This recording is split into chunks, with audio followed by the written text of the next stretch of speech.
right, to the whole group. The EC bills, which is not really bills, but every committee project that we've been working on.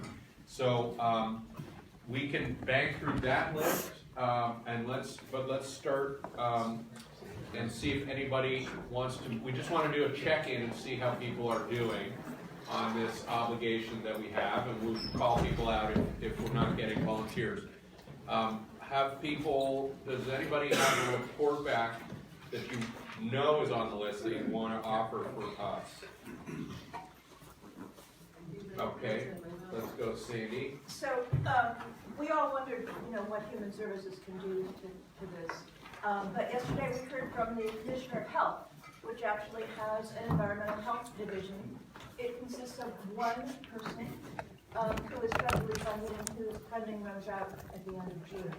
So one of the things on our list now is going to be to see, the Commissioner actually thinks it would be nice to have two people in Vermont who cared about environmental health, and committed that if we had that, I was asking for public service announcements for things like you don't have to idle your car, which nobody gets.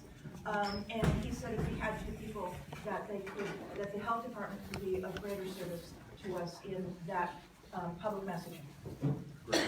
Sandy, you're making me do what I do at home, which is I do a task and I realize it was not even on the list. So I'm putting it on the list and crossing it out. Thank you. Mari? I am representing healthcare, and one of the items was, I think the word Lyme was used, but more broadly, I think we need to look at all tick-borne illnesses, as well as other diseases, and parasite-borne infections. Hopefully we're not going to get to the malaria stage, but there is a bill that was introduced that went to House, or to Health and Human Services, bill from Representative Murwicki to have us, the Health Department, with the Commissioner of Fish and Wildlife, submit a report to my committee and the Senate committee as well on health and welfare about tick-borne illnesses. The other thing that I'm looking at is I've reached out to the therapeutic counseling community about work that they're doing around climate grief. And I befuddled my own committee yesterday when I threw out a word called solastalgia, which is also a newish phrase to describe the existential grief, definitely an issue in climate change. So I'll continue to pull that information together and look at other, and I talked yesterday with our House Healthcare Committee to think about, with every bill that we're looking at now, is how can we look through the lens of the climate emergency that we're drafting those bills. Great, thank you, Mari. Molly? One of the things I was supposed to report on is Complete Streets, and I believe I sent out all the reports. And I think, as I said, I think the agency is sort of really incorporated that into their thinking. We heard I think it's at the municipal level, it's dribbling down, they're required to do it, but it's a little harder. And I think just keep, reminding your municipalities about these things, that basically any new transportation project needs to consider the needs of all users of the transportation system, including people who have disabilities, I suppose pedestrians, etc. And the Agency of Commerce and Community Development has some really great programs, the downtown program. Some of you may know about these programs, and they gave a really great report about the economic impact of designing streets for people, and with some photos and things like that. I can send that little presentation that they do about that. It's not only that it's helps to reduce our carbon emissions, but really creates better looking communities and increases economic vitality. Do we have a sense of sort of what the penetration is in terms of 10% of our road projects, or? Well, I think that's a good question. One of the things that we found out is that you can see the report, because yes, in this project we checked sidewalks, we checked this, we checked that. You look at the report, but there's no, and I think we asked for a comprehensive way of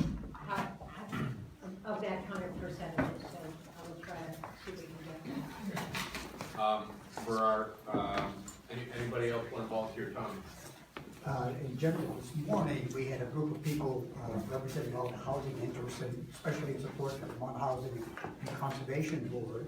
And of course, being our committee, we concentrated mainly on housing, but we also got a report on a new park in Burlington, and very interesting, their demonstration of the wildlife that is occurring, even if this is only a 12-acre park, but the wildlife that is there, they're planting trees, and of course, that is part of what VHCB does, and their ask is for 22 million, as we heard earlier. And I just met with Commissioner Hanford, he said 11 million was in the budget.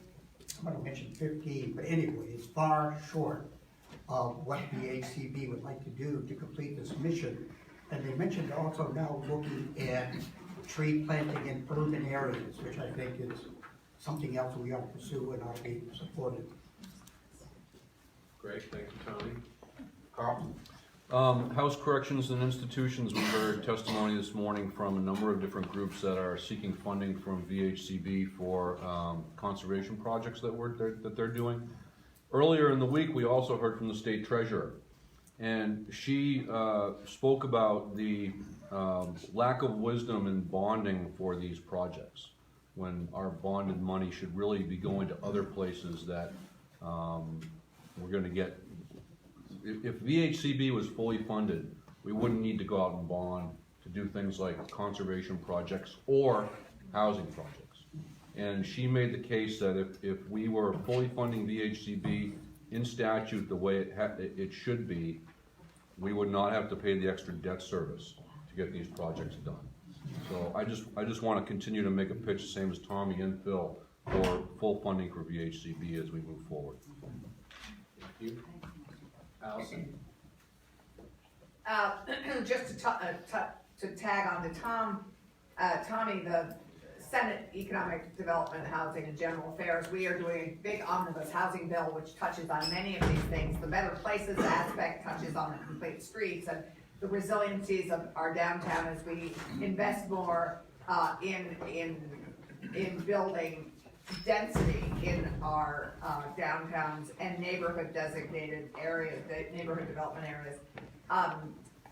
So key to these housing pieces are resiliency, better streets, better places for downtowns, but also preserving the couplet that VNRC is making it very clear that they are supporting some of the relaxation on regulation in downtowns as long as we put the same effort in preserving our rural and protected areas.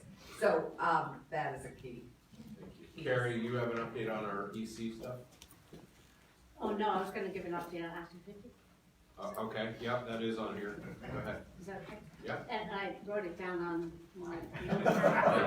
Can you repeat this? Yeah. So I'm in the House Natural Resources Fish and Wildlife Committee, and we've been working last year and then some of this year on Act 250 enhancements to update Act 250's 50-year-old bill. And, where climate change is front and center in these improvements, and we've been looking at criteria, certainly upholding existing criteria that encourages settlement patterns that are condensed with vibrant downtown areas. That's criteria 8L.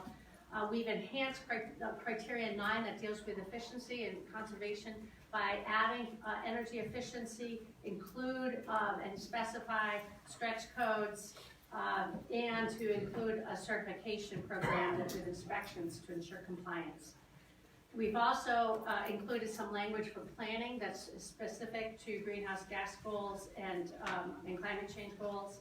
We're looking into incentives to encourage greater development in downtown areas through potential reductions in the role of Act 250 or potentially even exemptions in certain designations, designated downtown areas, and what we call there are two types of designations for downtown areas, for larger communities and smaller communities. And we've been also focusing on resilience. With that, we're working on another criterion 1, that deals with river and floodplain management. enhancing that as a standalone river corridor and floodplain protection program. And another fundamental part for resilience is recognizing how important forest blocks and connected habitat are in terms of not only providing for resilience to extreme weather, but all the multiple functions of flood resilience and ecological functions to prepare for the impacts of climate change. So there is a component to provide for greater protections of forest blocks, connected habitat. And with that, bringing back the old so-called road rule, it looks a bit different, but it has the same intent of trying to minimize the fragmentation of our forest blocks. Carrie, as you guys are contemplating making it easier to develop downtowns, are you directing that still have some energy standards or you know, efficiency expectations? How are you slicing that? Yes, we do recognize when you have those exemptions, it means potentially the full 10 set of criteria will not apply, but we're working on that now because of there are some critical criteria that pertain to making ourselves continue to work on energy efficiency, for example, and set downtown what we call smart growth in our historic settlement patterns. So those types of criteria we're very sensitive to. We don't want to lose sight of those values, and we're working on how to continue to make sure we meet those goals. Thank you. Sarita, you had a quick one on... Just quick, no, I can do that one, but I'm assuming if that alarm goes off, we go out this door and take a right and go that way? Yes, I believe so. Then we get to the pavilion. Right, okay, that's all I wanted to clarify. Okay, but you also had a quick update, right? I was like nervous all day. What is that? It's just a A little time, a little more. Serena, there's a few people you could follow. Well, I don't know, yeah. Brigglin is nice and tall, and he's right there, so. He's the pace setter, sorry. Do you want to give us, you emailed us a quick update on seniors and vulnerable folks if they're caught in floods or whatever. Right, You want I to think give it a quick was update on Matt that? Bonsage, Yeah. at the Department of, Public Safety, I think that's where he is. And he went over the plan they have. It seemed like they had a very comprehensive plan in the case of flooding to address senior citizens and rescue. Okay, I have a quick one, which was that I was tasked to figure out how we get people into green mortgages, right? The banks want to put people in green mortgages. You buy your $200,000 mortgage, you get $215,000 to buy solar. The banks are saying yes. What is the obstacle is real estate appraisers. And so it's been, remember Senator Jeanette White has this bill around S220 around our whole suite of licensed professionals. So it's gonna get injected, they're gonna at least have a discussion in there. Apparently there's 2 quote unquote green appraisers in the state. You know, we need 200. So that seems interesting. I mean, Chris Delia and I are becoming friends now, the Bankers Association, and he's saying, our guys are saying, yes, we want to do this. It would be an interesting avenue that is just a little nudge from the state government. We don't have to help people afford this, but green mortgages, by the way, are a better deal as well. So that's exciting. Marty? So just on that topic, can you bring up the issue that John Moyers brought up in the Bristol climate? Yeah, that one is on Bray's list, and he's not here today. This is the idea of, Green municipal investment, places for people with money. to We're gonna have invest. to cover it another time because we don't have our main contact. Senator McDonald, do you have an update on your list here? We promised a discussion coming up on vehicles and how to tackle climate change in our vehicle in transportation. And for the Finance Committee, what the Chair of Finance is concerned about and keep asking us to keep an eye on has to do with all the things that everybody's working about on here today. And she keeps reminding us that each of these things costs money. And each of the committees and jurisdictions want to do them. And we're wrestling with a budget that has no new taxes.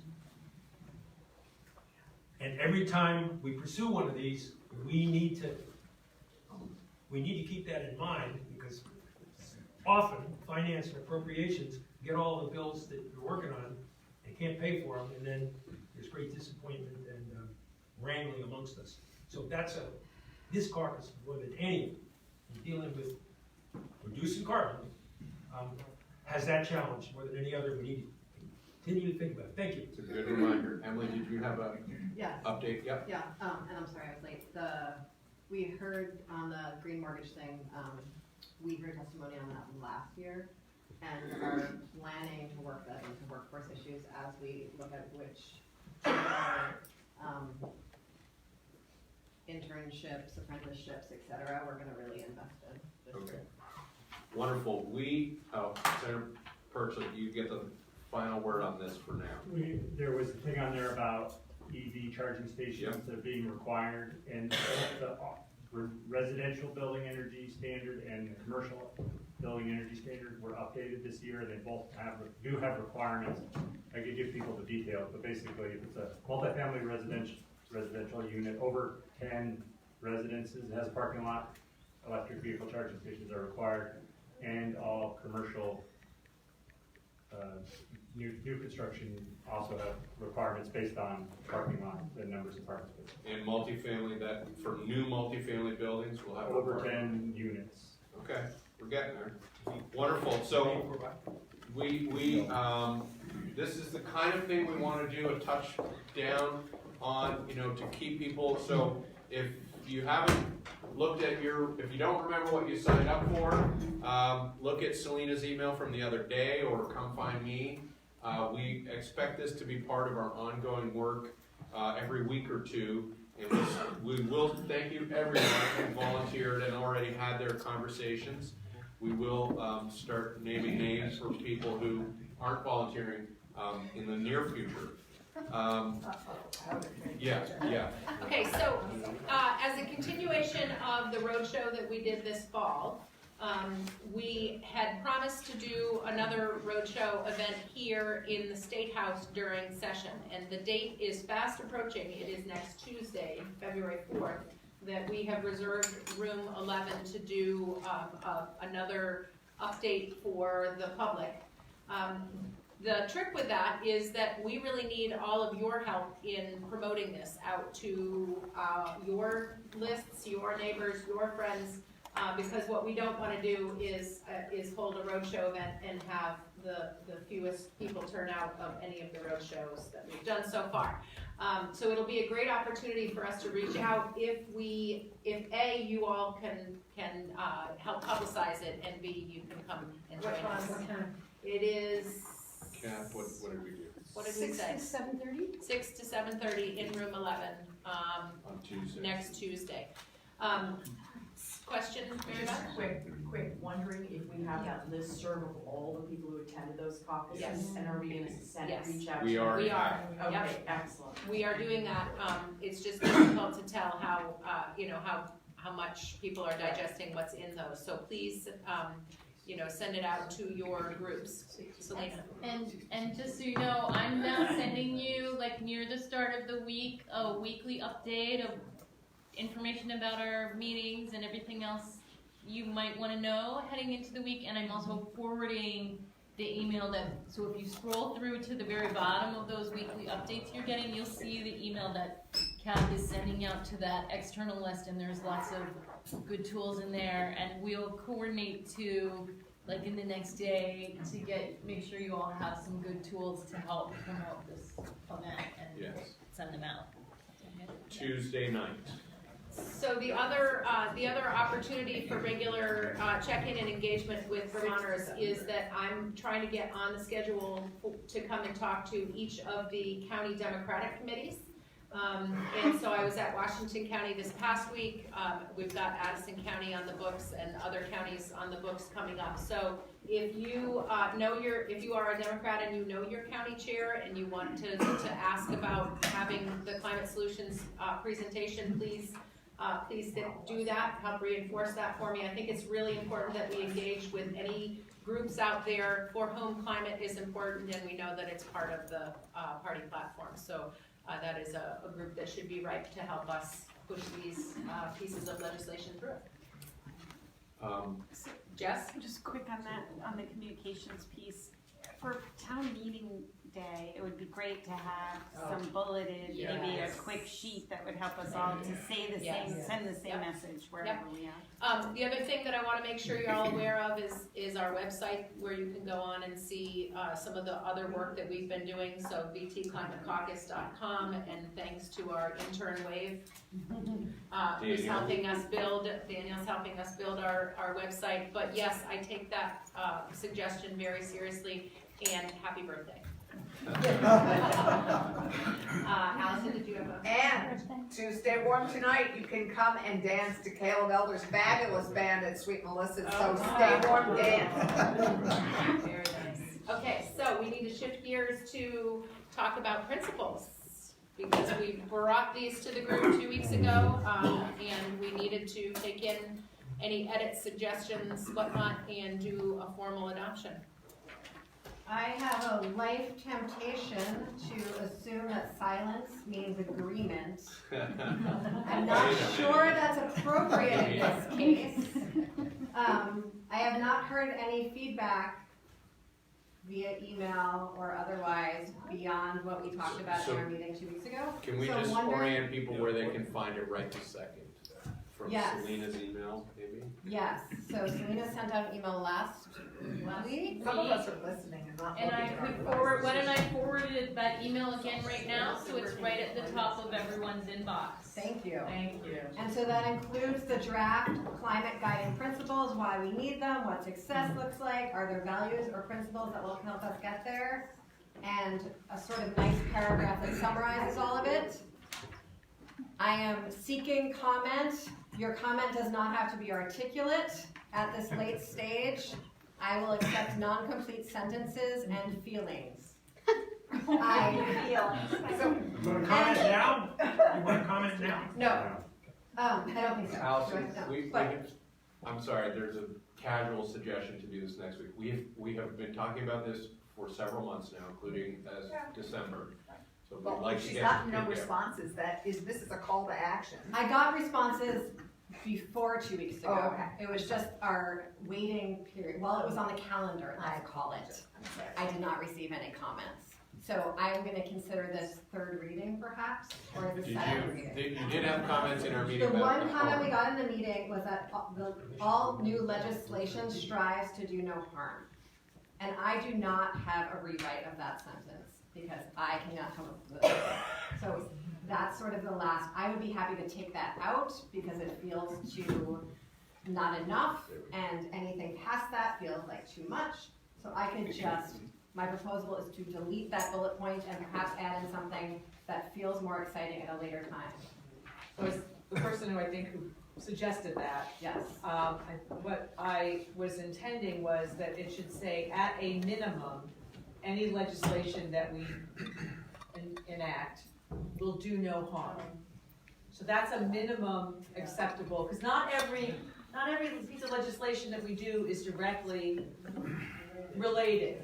You know, if we're changing tax rates or something, it may not be directly related. So that's just the minimum acceptable standard for all legislation. And I think there was agreement I think there was agreement 2 weeks ago when I explained that, that these principles should be a little more aspirational than that, which makes sense. Yes. And so, just Like a removing it baseline. and knowing that that's a baseline, and maybe when we develop metrics, we can sort of put something in for the metrics.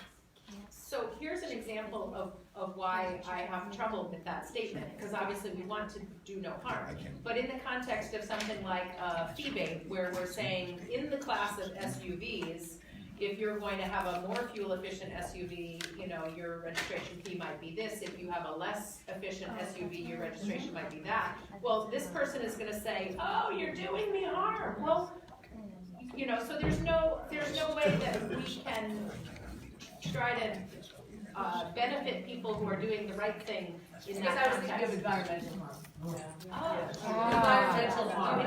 I was thinking human harm. Environmental harm. I was thinking human harm. So was I. Okay. So maybe we need to put a clarification in there. Just put it in there. Kurt, Just stick to hold principles. on, please, we're gonna have a step. Sarah McCormick. That's how I took it, was that the legislation would not make global warming worse. rather than that we're Right. simply looking for things that will help address the Right. problem. That we watch out for other legislation that might, Right. that'd be one of the criteria that we Right. use. Okay. We've got McDonald's and Rita, boom, boom, boom. Jim? That's a great list of stuff. Some of those are tactics, and some of those are strategies, and some of those are whatever. But principles are the list of things you won't do. And if you do something that's supposed to reduce carbon, and when you're done, it doesn't do it, you violated the principle, if that's part of what you're doing. And this is you're mixing that up, principles should be short, sweet, bam, undebatable, and I speak for themselves. So I was wondering when I got those, like, what was the process? I'm a big process person, like, what was the process? Did we have input into those? Yes. To developing those? Okay. And you're having input right now. But we're reflecting off of those. I mean, did we have? There was a working group that we sort of recruited and then invited anyone to join through email, and when we were all here December 3rd or whatever. I'm sorry to interrupt, but Yeah, so no. there was the working group, that there was sort of some people who were specifically invited, and then a broad invitation went out to the whole caucus. And then we met a few times virtually, and then we had a Google Doc with what we had come up with that was sent around to the whole caucus for comment. And then when we met before the session started, I publicized them again, opportunity for discussion again, and then there was the opportunity for comment 2 weeks ago. Chip? And then Selena. I remember 2 weeks ago, I brought up this, the notion that I had heard from a constituent about the do no harm piece being kind of fluff, and we all kind of made us all think a little bit about it. I do think do no environmental harm does clarify that, because Sarah and I are on the same page as far as that. What the hell does this mean? So, that may clarify it. I don't know. I'm still thinking that that's kind of a far piece that may not have to be there. Okay. Selena? I have two suggestions, and they are all in the last. Well, I have a third suggestion, which is that middle section where underneath it just says TBD. I would propose we just strike that and continue to think about what our. We do have some like aspirational metrics for success. Because that's a really long conversation, I think, actually, and probably an iterative one.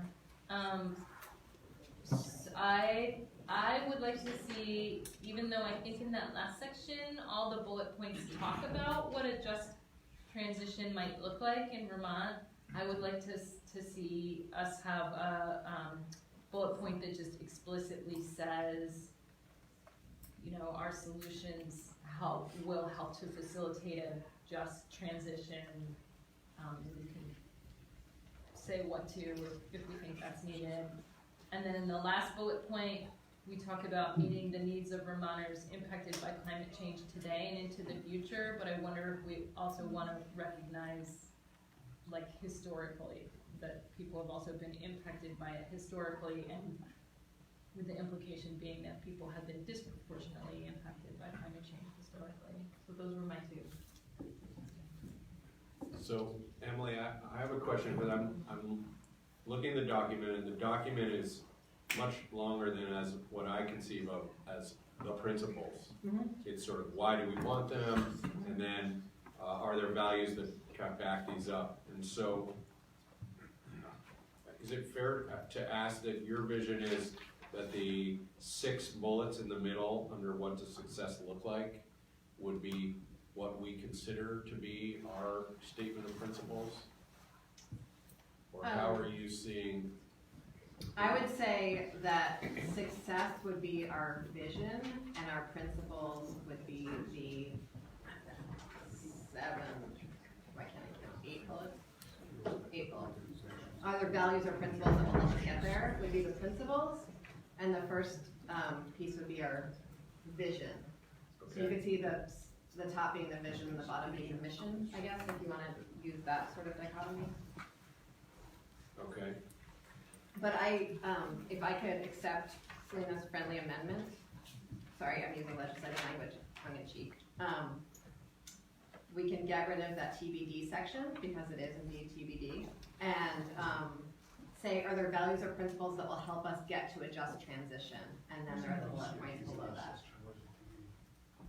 We're struggling to find what you're talking about. So, the way the document reads, it says, what does success look like? Which I would describe as sort of the vision, in a mission-vision dichotomy, and that's all Vermonters live in safe, warm homes, all Vermonters can get where they need to go, et cetera, et cetera. And then, skipping the next little non-filled-in section, are there values or principles that will help us get to a just transition? So it would say, instead of a question mark, it would say values or principles that will help us get to a just transition include solutions drive improved jobs and sustainable economic growth. All new legislation strives to do no environmental harm, the transition to a clean energy economy, et cetera, et cetera.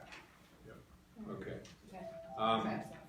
So I'd like to suggest, because bells are starting to ring, that we just do a little bit of reformat with a slightly, we've been just talking about the whole document as though it were principles, but it's not. So, with adopting the feedback that we heard today around harm, around Selena's suggestions, and then we will look for a quick approval probably next week. We will send out a clean copy on Monday. That will be what we will vote on. If you have a comment before Monday, speak now or forever hold your peace until like next month when we talk about it again. Thank you, Emily. Thank you all. Thanks, Emily.